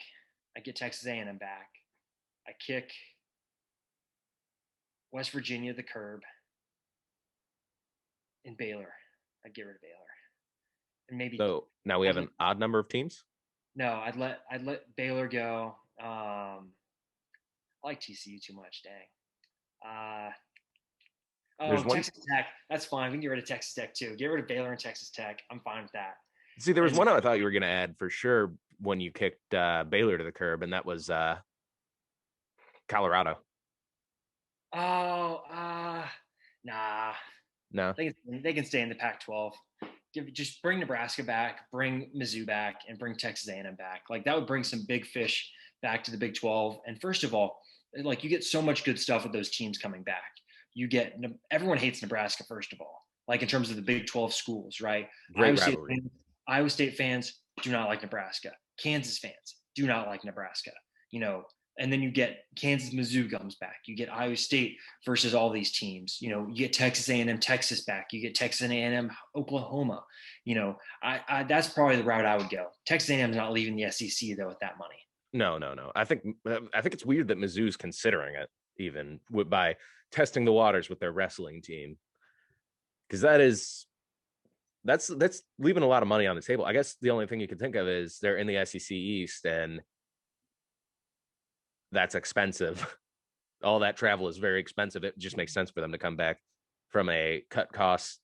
Sure, we're decreasing revenue, but maybe we're saving enough on costs that our profit remains intact or even goes up. But Czar hat, I like that. I like that. Mine's a little different. I obviously kick West Virginia to the curb. Love you. Geography makes sense. West Virginia fits everywhere but geography. Obviously, I bring back Mizzou. Makes sense. We've got the telephone trophy between Iowa State and Mizzou. We've got K-State, Mizzou. We've got KU, Mizzou in the border war. We bring back Nebraska, so we got Nebraska, Mizzou, because that matters. That's a great rivalry that people forget about all the time. And I'd bring back Nebraska, of course. Nebraska, Oklahoma, one of the great all-time rivalries. Very important to college football. And that's pretty much where I stop. I might bring back Colorado and A&M and just complete it, but A&M, with all their snobbery and pompousness, they're exactly where they belong. They're in the SEC. I know we got one of your old Kansas kids coming to Iowa State, and Runa, right? Am I pronouncing that correctly? Yeah, Tristan Enaruna. Yep. What did you think of him? I think he's a good player. He'll need some time to, I think, develop and adapt to the Big 12 game. I think one of the big things that stood out to me when I watched him in high school is he has a lot of the traits that you can't really coach in terms of athleticism, in terms of length, in terms of some of the feel for the game in certain situations. But I think at Kansas, he's raw to begin with, and he didn't have a lot of time to work through his mistakes. You're not going to be able to work through mistakes like you can in other programs when you're in a top 15 Kansas team year in and year out. Right. So I think that he'll need some time. I don't think he should start at Iowa State right away. I think that he should come off the bench. And if this Isaiah Brockington thing goes well for Iowa State, then maybe he's able to start and allows Enaruna to come off the bench, which is a good thing because all of a sudden then you've got a guy that has really high end potential coming off your bench and allowing him to maybe not hit the ground running, but him to maybe find his footing in the Big 12. You look at some of the mentality aspect of things. I think at Kansas at times he wasn't as locked in as he could have been 24/7. I think you look at the defensive side, he got back cut a lot, didn't always close out on the right shooters, would over help, things like that, where just someone needs more time to play. and understand that, okay, they dribble here. I need to have my eyes here to understand that I don't get back cut. On offense, he traveled a good amount. It seemed like once a game he was good for a travel or a double dribble. And so I think it's just for him, it's all a product of not playing a ton of basketball at the Big 12 level. So I think he's someone that year one should be a bench player in my opinion and come off the bench. And I think by the end of his, well, this would be his junior season. I think by the end of his junior season, he can be someone that's a contributor and can be a really good bench piece. Because the thing is like if Tristan Enaruna is starting on your team, he'll be able to play through a lot of mistakes, but you're going to kind of have to wear those mistakes because he's going to be playing a lot of minutes. Whereas if he can maybe find his footing and find himself, maybe at the end of the year, all of a sudden, then you're thinking about a Tristan Enaruna coming off the bench who's more confident, who knows what he's doing at the Big 12 level and can really make an impact. And then all of a sudden, you're talking about a much higher level team than you had to start the year in terms of development. But I think that could also, development-wise, be set for a lot of players. But I think Enaruna is one of those where his ceiling is so high because of those intangible traits of his size, of his wingspan, which I think is getting close to probably 7 foot. He's just got a lot of good things that you'd like to have on a basketball team. I don't know. If you're in Ames for a game next week, me and the wife will put you up and feed you and fill you with beers. Awesome. I love it. Yeah, definitely. Appreciate you having me on. Means a No, lot. thank you for coming on. I love what you guys do at 247. Ratings industry gurus. Yeah, definitely. I think do our best and try and do a good job. Lucky to get to work with a lot of great people, so can't complain. Yeah. Today on Offsides for our second leg, we are talking to Avery Giavonni of Avery Giavonni Sports Podcast. He is a excellent YouTuber and podcaster that I have listened to on YouTube quite frequently. I like his content. It comes out what seems like almost daily, minimum 10 minutes every time. Thoughts, hot takes sometimes. It's good stuff. But here's Avery, and he'll tell you a little bit more about himself. You can find him on YouTube, by the way. Yeah, what's going on? How you doing? I'm Avery Giavonni. I can be found at Spirit of Detroit on YouTube. I love the Detroit Lions, man. I love film study. I just grew up watching them a lot, trying to figure out why they lose and what they do. So I started watching sports a lot when I was playing football. I joined a football team, and I would obsess over football. Like I would watch NFL Network, all types of stuff, the playbook, the NFL replay, how to play as caption. Then I would watch film with my coaches, and then I guess I fancied myself a good football player, so I went to Eastern Michigan, tried out for the team. Didn't make the team, but I just stuck with it. I stuck with film study, TA, all that type of stuff. And now I just started my YouTube channel not too long ago. I'd say November. I had worked up the courage because I was going to do this, but I wanted to do it the right way. I wanted to be perfect, and I couldn't make it perfect. You understand? So I just said, let me put out a video. Let me see how it does. And then now we're here. So, thank you for letting me on your platform, man. And, I would say let's talk Lions, but that's someone else's, catchphrase. Yeah, that is somebody else's catchphrase. But we are going to get to talk Lions. That's not their catchphrase. Right. Yeah. Right. So I like the people who do their own original watching and film study, if you will. I've noticed that that's a big point of contention amongst the Lions community is everybody claims to do their own film study, but Yeah. only about 2 or 3 people do. And then Right. everybody else just sort of mirrors what the other person says. Right. You got a guy like Luke G. Like for me, I had a friend, my boy Brandon, not my friend anymore, but I remember last year, especially last year, we would watch the Lions, and I would call to play. Yeah. It was like, bro, I gotta get you I gotta record you and stuff like that. And he's like, bro, how you know to play? How you know who's going to get the ball? I'm like, it's just clear as day who they're attacking and stuff like that. And then when you see the all 22 footage, it's like even more clear, like, oh wow, you got this weaker corner over here and weaker safety over here. But you're absolutely right. There's only some people that can do that. I give credit to others that try to do it. There's some little kids out there that try to do my job. That's cool, and Yeah. They try Effort's to. important. Effort is important, but they do copy. They do copy a lot. That's kind of like their MO. But you know what? I think people realize who's cookie cutter and who's not. Like you said, there's only two or three. Like Luke G is a way better dude than I am. I'm probably just like moderate, but there's a guy Luke G that's way better. He can break down linemen and everything. But me, as far as I go, I'm seeing the game from a different perspective as far as weaknesses and strengths go. Right, and that's one of the reasons I wanted to get you on, is because you do see the game differently from your average casual observer. And sure, I could go out there and copy your YouTube and just parrot what you say, but it's honestly better having you say it on the radio than me. Yeah, no, I appreciate So it. I had a couple questions for you about what you thought of this draft. Oh, okay. Just, I wanted to go down maybe a couple NFL teams that had what I would consider good or terrible drafts. Okay. We're going to be somewhere in the middle. I'm gonna leave off the Houston Texans, though. They're in a bad way in every possible way. That draft was going to be bad, and it's only going to get worse for them as a franchise until either they sell the team or the NFL strips them of their team. I don't know what needs to happen, but everything from the owner down is bad. Right. And I think another caveat with the Houston Texans is that they sold out. Almost, they sold out. They thought they were going to win this year. I mean, they were just a playoff team probably a year or 2 years ago. So it was really like leveraging their future. Another team that does that is the Rams. We don't need a first round pick. We're here. And I think they don't relish the fact that they have, first round pick. And at that position, you can have the best second round pick, at 28, 29.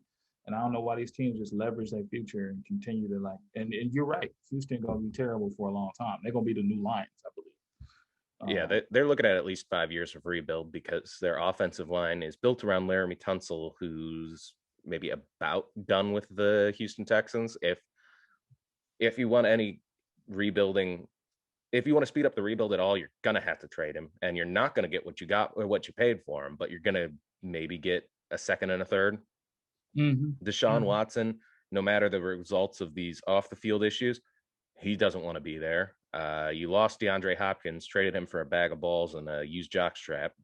Right. The Texans are, they're the new Lions. They're making no sense. Their hiring decisions have been bad. Right. Head coach. I don't blame Romeo Cornell so much, or them for hiring Romeo Cornell. I think he was the only guy who actually picked up the phone and said, "Yeah, I'll take that job." Yeah. That was Romeo Cornell who got hired there. I don't think that was that. Was it not Romeo Cornell? It was the passing game coordinator for the Ravens, and I thought it was Romeo Cornell. Okay. About that, you know what? That you are right in terms of just like the tanking of the. I don't know why they did that. It's funny, and I had a conspiracy theory. I feel like when people come from the Patriots, they get a job, they get a Patriot way, they get a coordinator gets hired by a team, and they come from the Patriots, whether it's Detroit, whether it's Matt Patricia, whoever. I just have a theory that their mission is still with the Patriots, that their mission is to dismantle this team. Like it happens, like Eric Mangini, Matt Patricia, they will dismantle something that's building on itself. Like Bill O'Brien, to an extent. The only team that seems to have done a good job with a Belichick assistant, I know there's more, but the one that's sticking out to me right now is Brian Flores. Yeah, that's the only one. I think he wants to win. I just did a video on one of his safeties and his interaction with this particular safety that he released. It's like his interaction. He does not get close to players at all. He knows the trade, and he's going to look for better value all the time. So he's here to win. He's here. He does not get camaraderie like, Matt Patricia had camaraderie with Flowers. Matt Patricia had camaraderie with Collins and all these guys that they brought over. But Flores is just like, this guy, hey, coach, what's up? And keep it moving, because he knows I'm going to trade you. I'm going to cut you. I'm going to get rid of you. I can't get close. I'm here to win. I think he's the only one that came with a mission. Like, I'm gonna do this different from Belichick, but I'm here to win primarily. I'm not here to be in Belichick's shadow. And he's done a good job of doing that. I mean, his first year they were abysmal. They were a 3-win team. They traded Minka Fitzpatrick to the Steelers. Now they're a fringe playoff contender, like a pretty solid fringe playoff contender. Their defense is good. It's not great. It's no great shakes, but it's good. And they have got good skill positions. They've got Gesicki at tight end. They've got DeAndre Baker. I want to say no. DeAndre Baker's the safety, the corner. Jabbar Parker and Parker. They've got rid of him. Myles Gaskin at running back. They've got good pieces everywhere. Is Tua going to be good this year? Is that offensive line going to hold up? There's questions around that team. By no means are they a complete team, but they are miles better than when he took over. Right, and I think a lot of that was him dismantling it to win. You know, he's going to trade all these values. He's the Madden coach for real. Like, everybody who plays Madden tries to come in, dismantle everything, and destroy everything. And next thing you know, luckily he won. He wins with that formula. So best of luck to him, man. Unless we play him. Yeah, in that case, I hope they lose. I'm gonna tell the radio because they can't see. We're both wearing Lions apparel today. You're wearing a lovely jersey. Who are you rocking today? This is my quarterback. That's the Goff. Right. Yeah, I haven't had a quarterback in feels like 20 years. So now I have a quarterback. There you go. You could tell who I support now because I don't support the last guy. I don't either, and that one really messed me up about how fans were saying, I hope he wins the Super Bowl. No, this is business time. We want them to have the worst pick possible. Right. This is absolute business. And the dude hasn't won for you. I don't know. Yeah. I've seen games where they keep him passing the ball and he throws an interception and the whole tide changes. Everything changes. You're going to win and die. He is the modern day Brett Favre, and you're going to live and die with this guy. I don't want him on my team. I don't want, let's live and die with a system quarterback who operates best in the run. I just need you to play quarterback. That's what Dan Campbell told him. So I love that mentality. Just play quarterback, and that's what he's willing to do. Is just play quarterback. And that's what we need. We've got a good enough offensive line to protect him. DeAndre Swift's a very promising young running back. Jamal Williams in the backfield is going to be amazing. That was a great free agent signing. I'm loving it. Cutting Kerryon Johnson, not necessarily a bad idea. It was interesting that it happened this early, but now he's completely off our books as far as salary cap goes. So that's an extra couple $1 million. Not great, but you want to go sign a safety? That's some money towards it. Right. I think that if you sign a safety, you at least have rudimentary pieces. You can sign a Malik Hooker. You can sign. I did a video on one person. I forgot his name that quickly. But if you could sign a Buda safety, Baker? No, it wasn't Buda Baker. It was. Forgive me, because I was going to definitely. He was from the Dolphins. Oh yeah. Yeah, it was from the Dolphins. Yeah, I just did a video on him. I don't know why I forgot his name, but if you can sign a safety and complete that hole, because right now, as it stands, you have one safety, and just having one safety to me is not a viable option. I don't think Will Harris is a very good safety at all. I don't think he's a good NFL player. So, just get you a free safety that can be rangy. Just go sideline to sideline, and I did a video some time back about the 5 pillars of defense. You have to have 5 pillars of your defense. You have to have a dominant defensive tackle, a motivated linebacker, a pass rusher, obviously, a lockdown corner, and you have to have a safety, a rangy safety that can make calls and plays, be a star. And the Lions just lack that right now. I don't really trust their secondary in that regard. But what they did to fortify the cornerbacks, I agree with.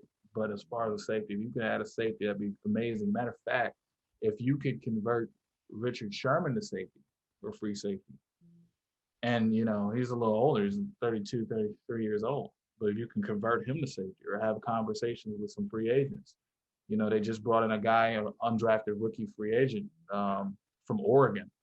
Yep. And he had what, 23 to like 35 tackles total. And he could be a physical dominating safety, but I need a pick artist. I need a guy who's gonna not just be in a box. I need a guy who's gonna sideline to sideline and come down with the ball. Yeah, gotta have those ball skills to be a good free safety. I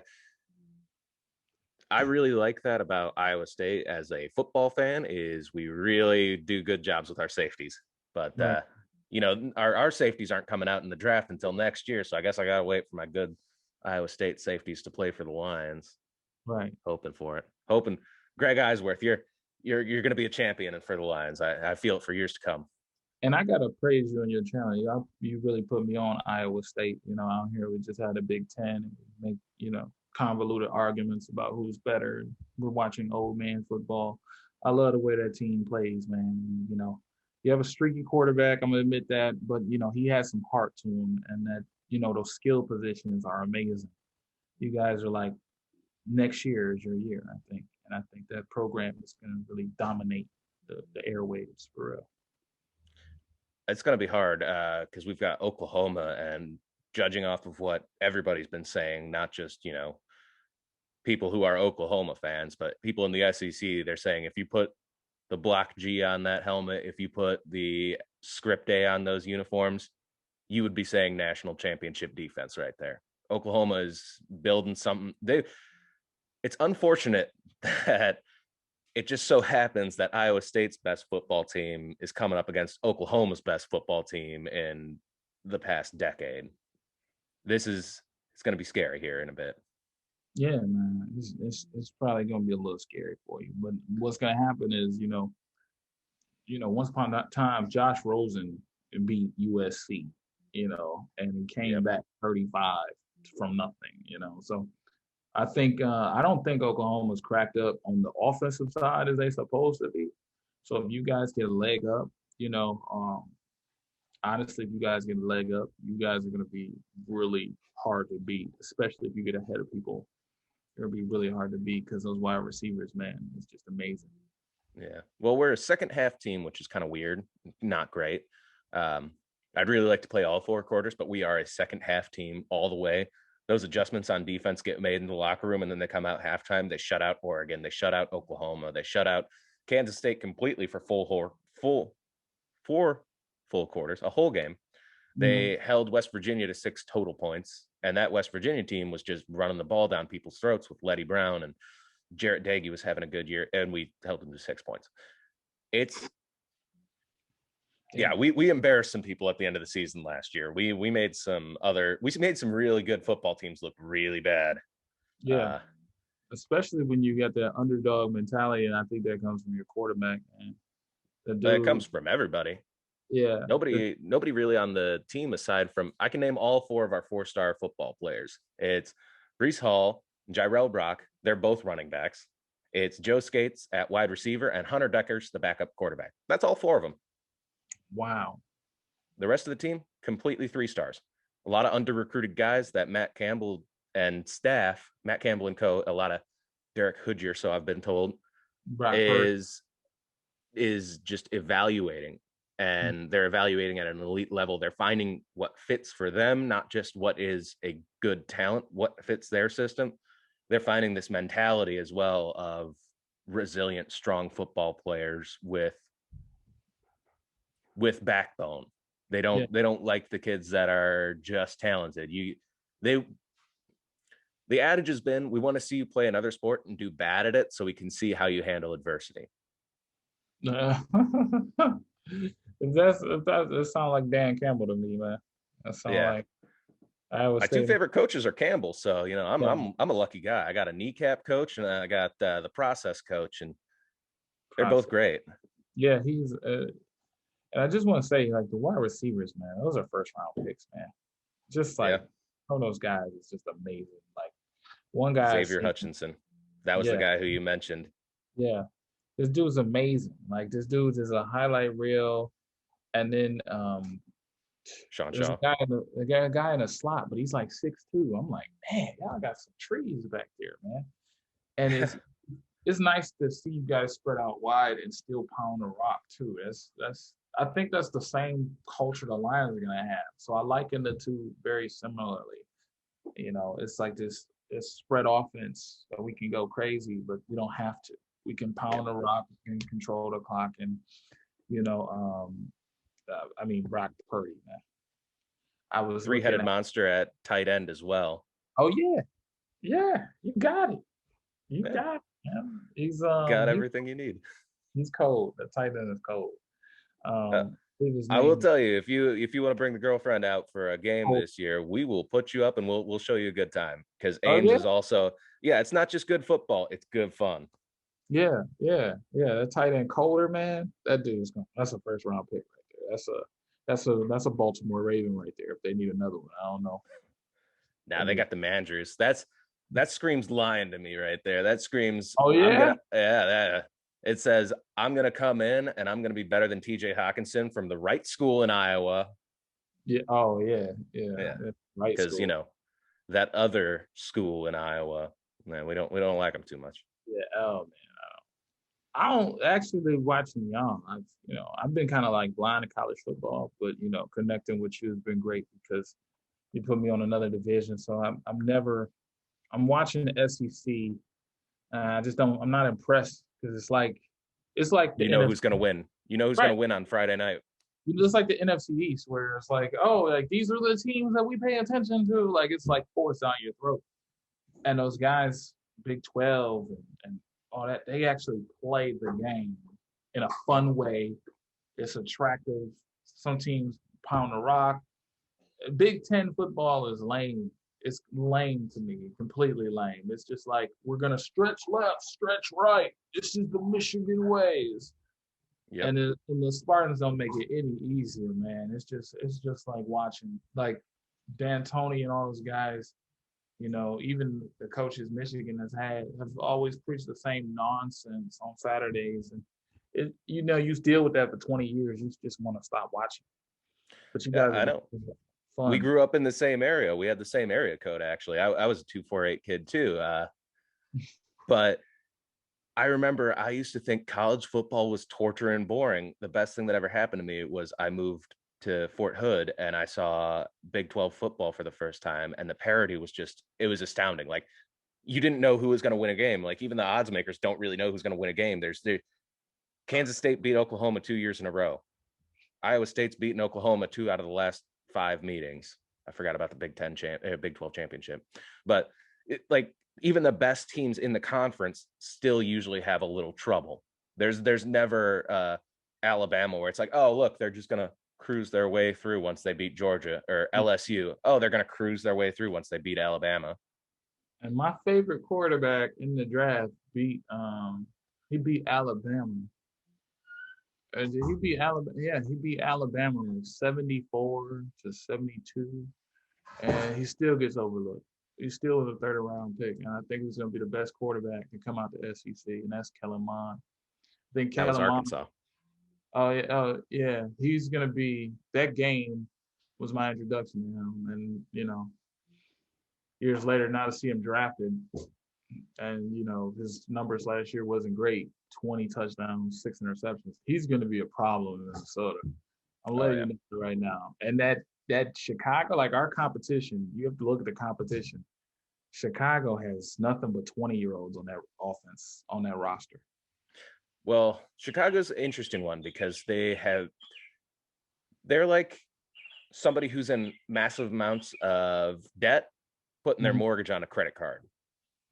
It is not going to work out well in Chicago long term. I don't think they have another 2 years of good football in them.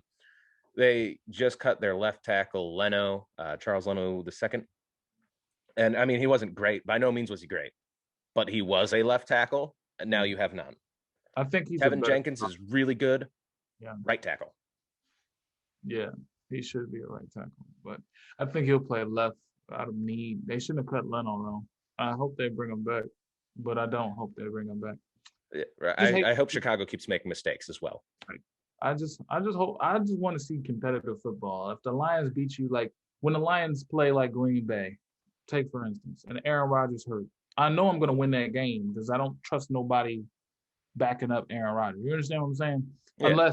Unless it's like 9, 10 years ago where we had a guy named Matt Flynn, but Oh, that was brutal. uh, You said the name that ruined a Thanksgiving for me. I remember that. I was like, oh, we're walking it. Matt Flynn and Chase Daniels, 2 backup quarterbacks, have both ruined a Thanksgiving for me. Yeah, they know how to do that. They know how to do that. But I like to beat people at full speed to gauge where we at. I like to. Yeah. There was a year I think we beat the Packers and Aaron played a whole game. And that tells me, okay, they was prepared. Now we was at home or something, but we was prepared, was ready to go. This was under Caldwell era. Not a good coach in my regard, but he was a manager. He was a game manager as far as I'm concerned, and he managed that game well and didn't play himself out of position. So I think that was a Reggie Bush year, but we beat Green Bay fully loaded, and that was the actual telling sign that we were going to be a good team. Yeah, those were good times. It's been a while since we've had those good times. The Matt Patricia era was brutal. I never left a draft feeling like we got any better. Yeah, the cool thing about being in Iowa is that everybody, aside from a few Chiefs fans, is pretty much an NFC North fan as well. And you get a good mix of Packers fans, Vikings fans, and Bears fans. And it's great to see all those other rival teams represented. So that way I can smack talk them if we ever beat them. Yeah. That's going to be amazing. I think when we beat a team that's at full strength, I think Brad Holmes and Dan Campbell can do it. I really do. I think they'll overachieve. I really think it's going to be 7 wins this year. I think they're going to play themselves out of a great position for a draft pick, but I don't think the next draft is a very good draft. I think this was like the very good draft. I think next draft is like I'm seeing guards and tackles go in the first round, early in the first. So I'm like, okay, maybe we'll get a guard or something like that. But I really am. I'm gonna be impressed because I know they're gonna beat somebody that they shouldn't beat. Yeah, maybe the Rams. I would hope so. I would love that embarrassment. Oh, what's that? You have to go play for big games, Mr. Matthew Stafford. Guess what? 9's still a punter's number, and we put you in the dirt all day. Yeah. That Rams offensive line got so much worse. Matthew Stafford actually downgraded offensive lines, and nobody's talking about it. Yeah, they don't want to. I think they just hate Detroit so much they don't want to give us no credit for that, And they love Matthew Stafford now. He's a baller now. Before he was average in this and the third, and now he's out of Detroit. Now he's a baller. He's amazing. Kenny Galladay is amazing. All these people that were in Detroit that you disregarded, just disregard it. It wasn't even like, oh, they have talent. It's like Calvin Johnson, you can't disregard. You see everything. You're seeing a Hall of Fame player. You can't, guys, 300 yards a game. You can't disregard that. But catching balls in triple coverage. Right. A guy like Kenny Galladay, who have 116, 80, 116, 128, a touchdown, couple touchdowns. You can play him. You can downplay him. You know what I'm saying? You can say, well, why is he wide open? You can. But they're never gonna. Legacy media is never going to like us to an extent that we're going to be of value to them. I don't know what the Fords are doing, or I don't know what meetings are not going on. Somebody's been very upset. I think a lot of it also has to do with the fact that media likes the narratives, particularly the national media. Yeah. And they like Detroit and Cleveland being bad, and they like Dallas and major market team LA being good. And those aren't always the case, but they're going to try and force that on us. Right. Like, you can't downplay Russell Wilson, but if Russell Wilson wasn't playing for the Seahawks, nobody would talk about the Seahawks ever. Right. You can't, because that doesn't move the needle nationally. Mm-hmm. You can't. And then I'm gonna shoot it to you like this. If last year we seen mediocrity come out of the NFC East, and Nate was talking like a race to 7 wins, a race, and they would try to make it compelling. It just didn't come off right. because we're talking about a team that's 2-7 in the Giants. We're talking about a team that's 2-7 and went on a 2-game winning streak. And can they do it? And they're trying to make it this interesting narrative, and it's not. It's not at all. I don't even think it's winning. I just think it's the market now. Like, we have to get our New York people in. We have to get our Dallas people in. Like, the 4 biggest major markets. I don't know about Washington. That's an asterisk on that. But that Washington is like the DC area is Virginia, Baltimore. It's a big area. Yeah, and the DMV is huge. Right. So you have Dallas, and you have it fortifies your network to talk about those teams, especially New York. Even if they're imploding, you have to talk about, like, just like how the media talks about LeBron James. I know I'd like to liken that point. It's just like, look, we have to talk about LeBron James. What does LeBron James think of the Golden State Warriors drafting at number 1? Like, they'll fit it in. Like, it's so forced and it's chaotic. And it just makes for bad media. But that's why we have guys like myself, you, and we're here to fill those gaps and give people what they really need. Yeah, and that's kind of the cool thing about being a student radio station and being in control of my own show. If I don't feel like talking about LeBron James' most recent unimportant tweet, guess what I'm not going to talk about? Exactly that. Right. Like, I've found Jeremy Grant to be a more compelling story and a more compelling watch this year than LeBron James, because the dude has quietly been putting up like 25 points a night. I want to say that's his point per game average is somewhere around 25. And I was in Milwaukee and I was talking to a Bucks fan and I was just saying, yeah, man, that Giannis is crazy, but I really like Jeremy Grant. He's putting up 25 points a night. And he said, no way. I had to show him on ESPN that, yes, in fact, he is. Back in January, he was averaging 25 points a night. Right. If I think, as far as basketball is concerned in Detroit, I wanted to cover basketball a lot. I really wanted to cover basketball, Tigers, and encompass all that in the spirit of Detroit. But this off season for the Lions has just been so compelling, just from Dan Campbell and how Matt Patricia era ended. Bevel thinking it was just so drama laced. Bevel actually thinking he has a chance to be a head coach. That was wild. That was crazy. And I was telling people, do not make this man a head coach. I had to say the same thing. Everybody was like, can we keep Bevel as head coach? I was like, no. Just go back to the Seahawks. He passed on the 1 yard line with beast mode. Bad decision making. I used to work in the medical field, and I worked my way up in several different departments, all the way up to the ER. And I remember when I was a transporter, I would always take these people to knee surgeries, right? And all these old grandmas would get a knee replacement. Now, at my particular hospital, they would say we should replace the whole knee, because if we keep a part of the knee that is connected to the old cartilage or whatever, you might have to come in and get a surgery 2 or 3 years later.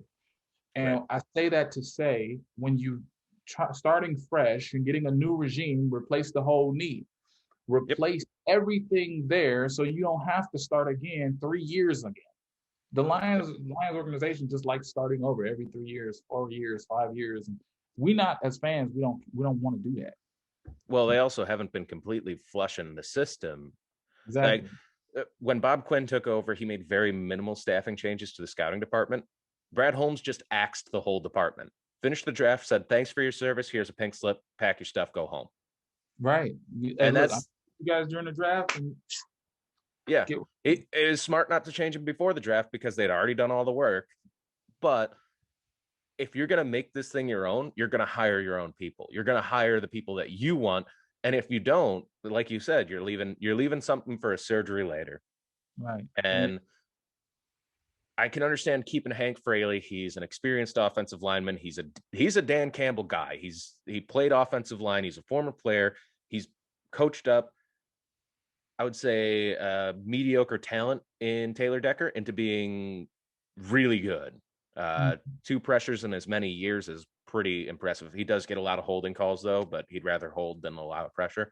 And I can respect that fact, since our quarterback 2 years ago, or for 2 straight years, had broken bones in his back. Happy feet. Yeah. But I can understand the terminology you're getting at. Yeah.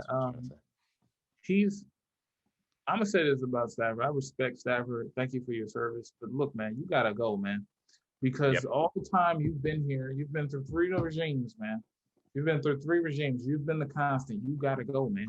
And getting rid of him, I think the first day they knew it. We gotta get rid of this dude. We gotta get whatever value he has left. Get this dude out of town. Get him to a winner, Yeah. and just start fresh. And I'm glad they didn't take a quarterback in the draft. I mean, I'm Me too. glad they didn't have to take a 1 at 7 because when you Right. have to do something, all It's a these mistake. yeah, it's a mistake. Now it's Justin Fields nonsense, and you got a quarterback who's went to a Super Bowl who's underrated to me for some reason, and he's just a regular guy at quarterback. He's not trying to be a savior. He's not trying to be a god. He's not trying to be bigger than what he is. To me, I think Stafford just outplayed his hand. He just kept going back to pass, going back like 50 passes Yep. a game. And that's how he really got all his stats. Was it wasn't so much that he was really efficient and he was throwing great strikes all the time. It was that he took a lot of attempts. Right. That was how you get to be the fastest to what was it, 45,000 yards. I It remember wasn't. a fan. Oh, go ahead. I was gonna say it. It'd be one thing if you're on a winning team and you're a and you're balanced offense and you check out of passes and into runs, which he never did. Right. Never.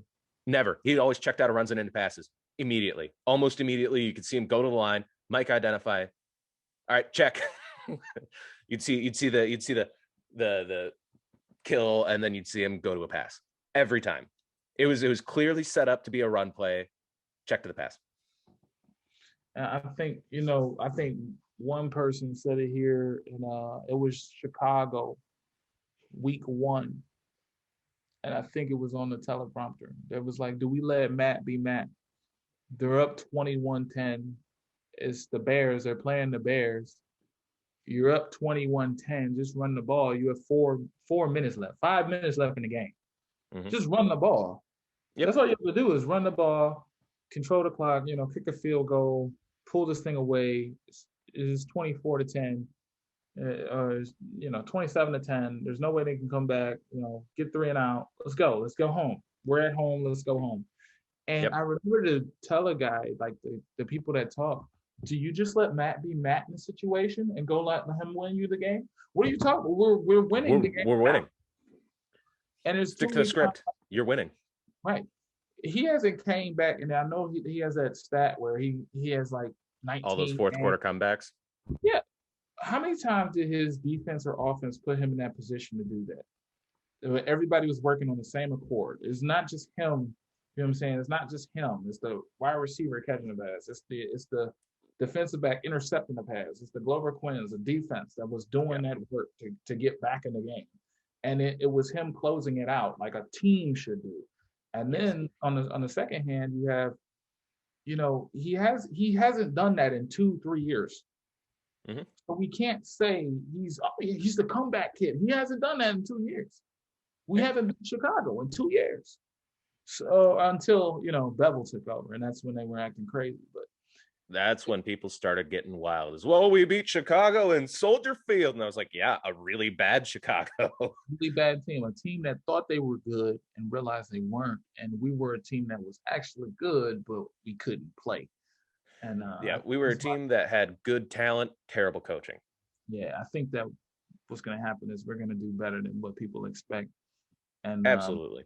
We're going to be doing much better. I think my bold prediction, I can't wait to see the battles that go on. That's going to be my next segment on my show, is just the battles. Like, people say wide receiver is the weakest position, and safety, myself believes it's the weakest position, linebacker.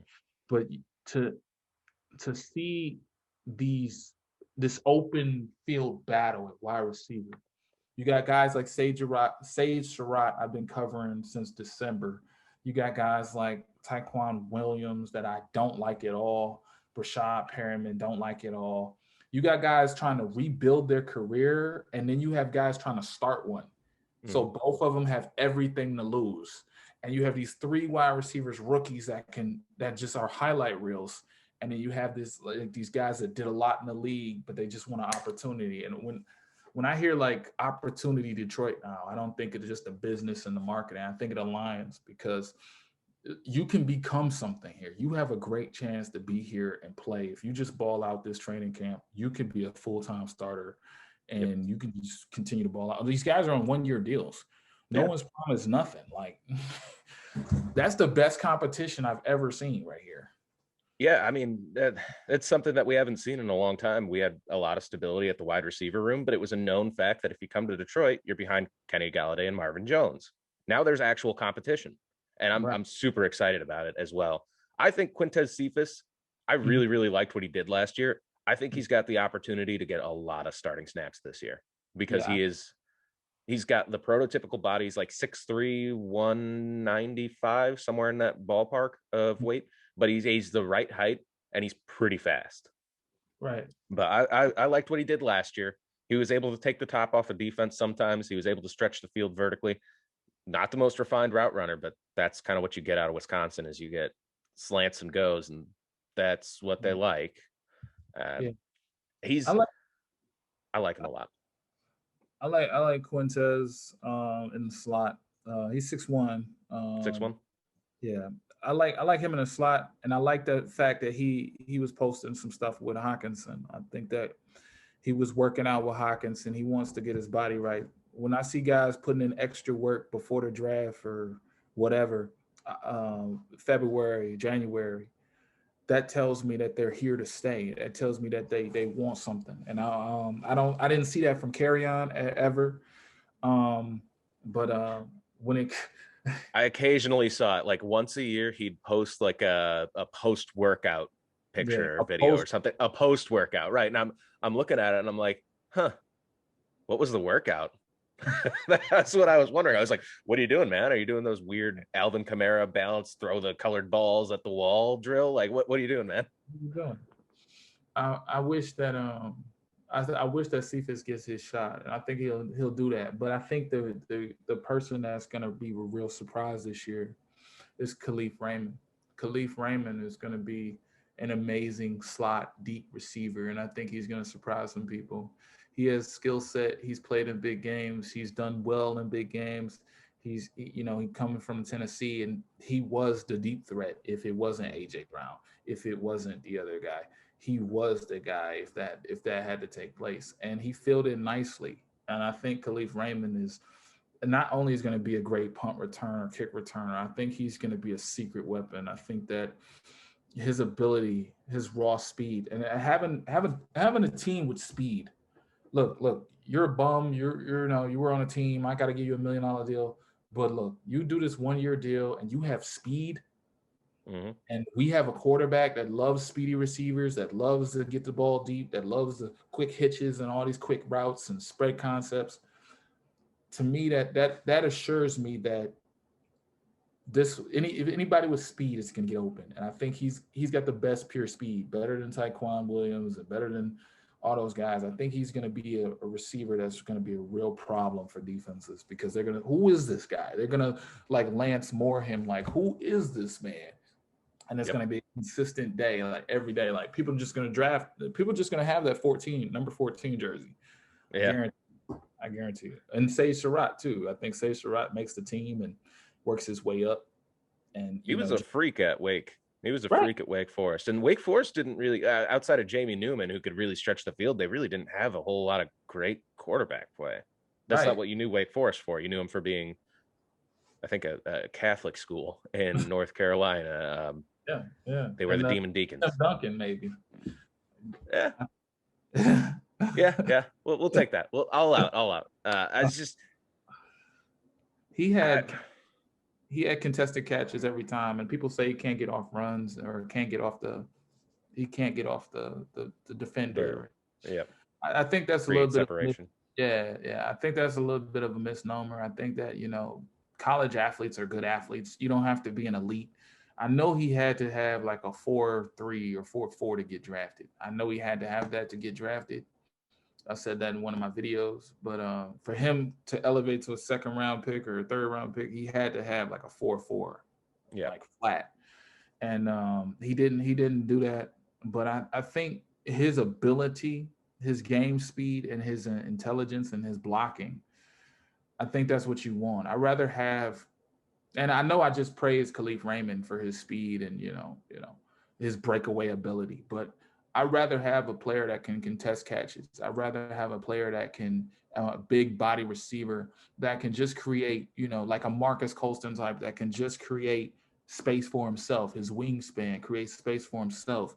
His ability to block somebody out, like what do they call it in basketball, like a box out. Boxing them out. Yeah.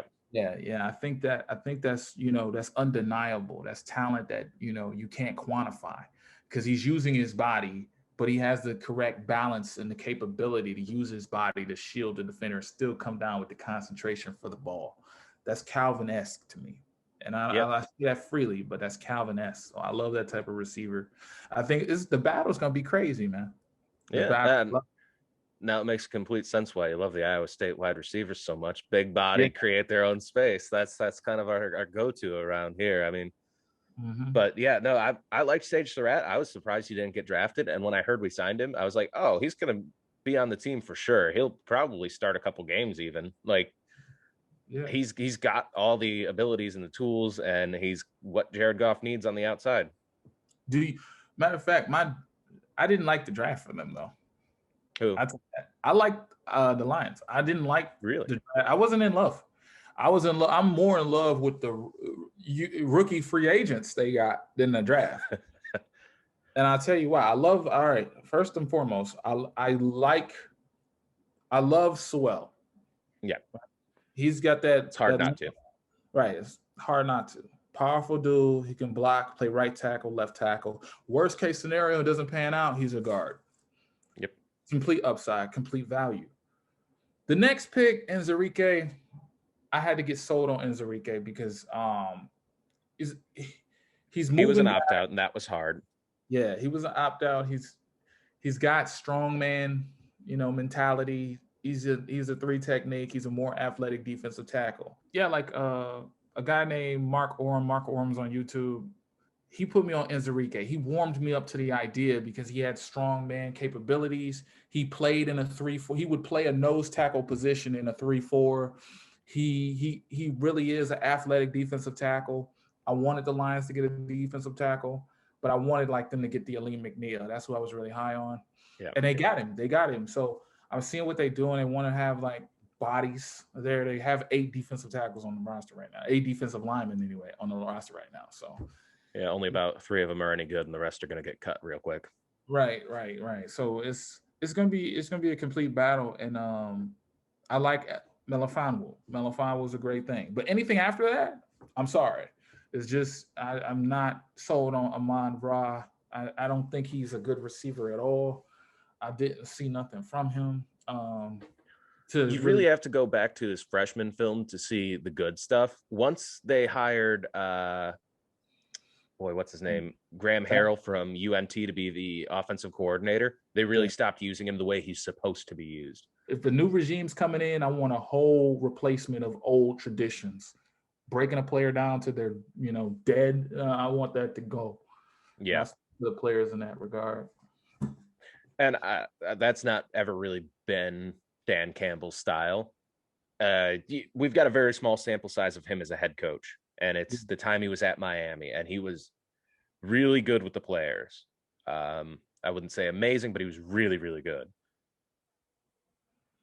I don't think that's going to be an issue so much anymore. I don't see the X's and O's being an issue anymore. I mean, they've made great hires for coordinators. Mm-hmm. The position coaches are miles better than they've been in almost my lifetime, I'd say. Yeah, it's going to be that training staff has been an issue, though. That's been a thorn in the side. There's been a lot of I blame a lot of Kenny Galladay's issues on, like, his injury issues on that training staff just doing a terrible job.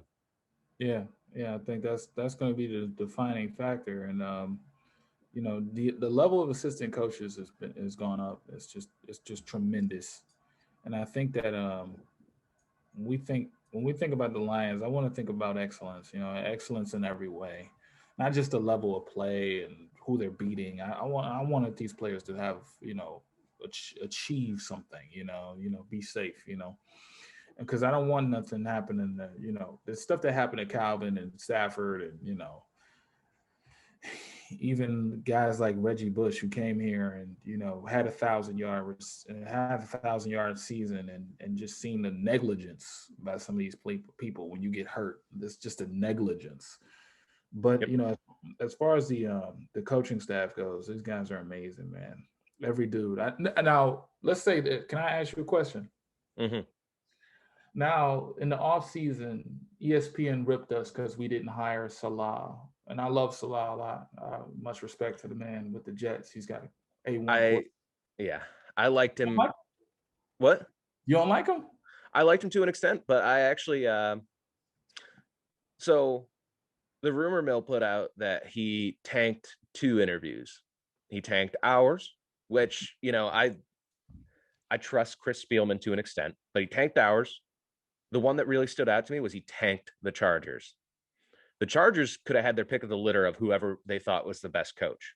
Yeah. They really could, because they are in the best organizational situation. They have a really hot young quarterback.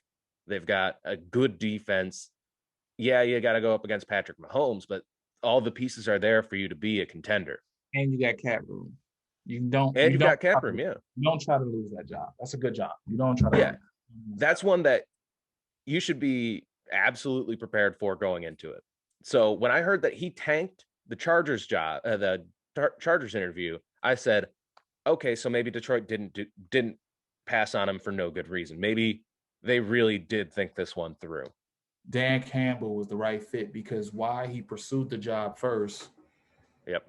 He had connections and relations that was, his storied. People that he played against, people that he played with, everybody spoke highly of him, his football IQ. Dan Campbell is more of a reformer. He may not be a signal caller, but he's a reformer. He's a person that's going to come in. He's going to see the problems, and he's smart enough to know he doesn't have all the answers. So he's going to hire smart people alongside him. And I think that's what he did with Aubrey Pleasant. I think that's what he did with Aaron Glenn, what he did with Anthony Lynn, what he did with the Deuce Staley's. He hired. Oh, Deuce Staley was the best hire. Deuce Staley should be a head coach. Honestly, if the Lions had hired Deuce Staley as head coach, I'd be okay with that as a hire for a head coach. But now he's an assistant. This is amazing.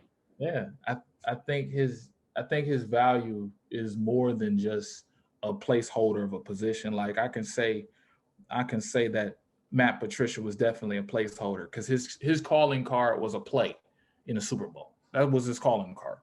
His calling card was also bad defenses. Yeah, and Bill Belichick ran that defense, and he was, every time he had control of it, it looked bad. It looked bad. You got run on, you got passed on, you made terrible decisions, you mismanaged people. Like, you didn't even put people. A lot of calling defense is just putting players in the right positions to succeed, and that's basically it. He did the opposite of that. He put players in their worst positions their best positions to fail. Right. And I love Detroit, man. I love, and I like. I don't know if you had to edit this, but I like the name. Spirit of Detroit. I love the name because it's more than just everybody goes to work. Like you're from Michigan, right? Yep. All we do is, I told the guy when I was at Fort McCoy, we just go to work. In Michigan, it's like this. We go to work. We usually work for one of the big 3. Yep. And then we'll go home. We'll have a hobby that's usually connected to cars. That's usually, Yeah. I was a truck guy, but yeah. Working on cars, rebuilding cars. I got a guy in my unit rebuilding he's rebuilding a Mustang. Yeah, it's always the Mustangs. It's always the Mustangs or the Corvettes. Right. We're like always doing something. And then you'll know a friend who's working on cars, or you'll know a friend who has stories about like music and the Motown and this, that, and the third. This city has so much culture, history, and value as a market, not just as, just culture, history, and everything. Even when I went to Philadelphia, I wasn't impressed. Even when I went to, this city is just it's so amazing in Detroit. But when that football team is working, I remember I was downtown for them playing Chicago in 2011, and it was a Yep. Monday night game, and they won that game, and Javi Best had over 100 yards. Beautiful. This town was just, it didn't go to sleep. They didn't go No. to sleep, man. They need a winner, man. Baseball doesn't hit like that. No. Hockey Baseball's in a town, bad way. right. Babcock was a great coach and everything, but not everybody was like, Hockey town, yeah. But when this Lions team is winning, people are eager to invest in this team and win. And when they have a coach that is like the Motor City Madman, which is like this dude who's like just like embodies Detroit, played here, Yep. loved it here, I'll take it. Oh, And yeah. you got to remember, he pursued the job. Like, I don't think people understand that. They didn't walk to him. They didn't go to him. He pursued it. Like he got on the phone, called them, and that's a Detroit thing to do. How many times we walk up with a resume and look, I got the resume, I got this, I got that. What you need? I'm ready to work right now. I got 10 references. They're all waiting outside. I wrangled them up in a bus. I told them that I was going to pay them $100 each to make sure they made it here. Right. That's as Detroit as it gets, man. Yep. So it's weird that you mentioned how he pursued the job, because when he did his introductory press conference, one of the things he said was he told his agent to say, tell him I'm Matt Campbell. It was either Pelissaro or Rappaport. It was one of the big time reporters who had mentioned Matt Campbell actively pursuing Lions and Jets jobs. And he was putting that out there. And I was like, I read the article and it said that his agent had contacted the teams, Matt Campbell's agent. Everybody at ISU knows one thing. Matt Campbell doesn't have an agent. So he was joking, but it was actually like there's a grain of salt there. I guess he really did do some pretend I'm Matt Campbell stuff there. So love Dan Campbell for that too, you know. Right. Bold. No. Steve Wilkes, that was his name. I was looking up the Arizona Cardinals head coach who only got a single year. It was Steve Wilkes. Yeah. So you can tell they didn't want to take your time with him. They didn't care about him. They just, let's check the box to make sure they're not racist today. Well, Arizona also was historically a horribly managed NFL team, and it started with the ownership. Yeah. And part of the problem with ownership with the Cardinals was they were very, what's the word I'm looking for? Meddling. But in all the worst ways. And it's Smith hiring. And yeah. Smith is going to be the free agent running back at 32 years old. Right. And they way overpaid him. They also brought in Kurt Warner because Kurt Warner, fortunately for them, Kurt Warner actually had enough magic to take him to a Super Bowl still. But that was one of those ones that was a real head scratcher. It's like, all right, I don't think that's going to work, because they had Leinart as the coach, as the quarterback, I want to say. Matt Leinart. Matt Leinart, yeah. It was just some USC quarterback. I can't remember who. It was Matt Leinart. It was? Okay. Big and he just couldn't get it done. And then it turns out maybe Kurt Warner was the right guy. But it was one of those things where it was very clearly the ownership said, Kurt Warner will put fans in the stands. Get him. Yeah. I think that's how that's their motivation. Speaking of ownership, what do you think of speaking of Sheila? Ownership? Yeah. What do you think of Sheila? Well, I have a weird feeling on ownership in general. I think what the Tampa Bay owner did, I can't remember his name, but the one who was screaming, we went out and we got Tom Brady. I was like, yeah, but Tom Brady didn't really win you that Super Bowl. I mean, like, he kind of did, but that was a stout, nasty defense that won you that Super Bowl. He got you there for sure. Yeah, I mean, he didn't throw 30 interceptions. That was the difference between him and Jameis Winston. That's it. that was the real difference. Like, all you had to do was find a guy who could like hand the football off and not throw a bunch of picks. Hey man, it's been a glory talking to you, man. It's been great. My name is Avery Giavonni. I can be found at YouTube on youtube.com, Spirit of Detroit Podcast. And thank you for having me. Thank you for talking to me. I appreciate you. Yeah, thanks so much for coming on. This has been a blast. I'm excited to touch base with you again soon and talk football this season. All right, man. Go Lions. Yeah, go Lions.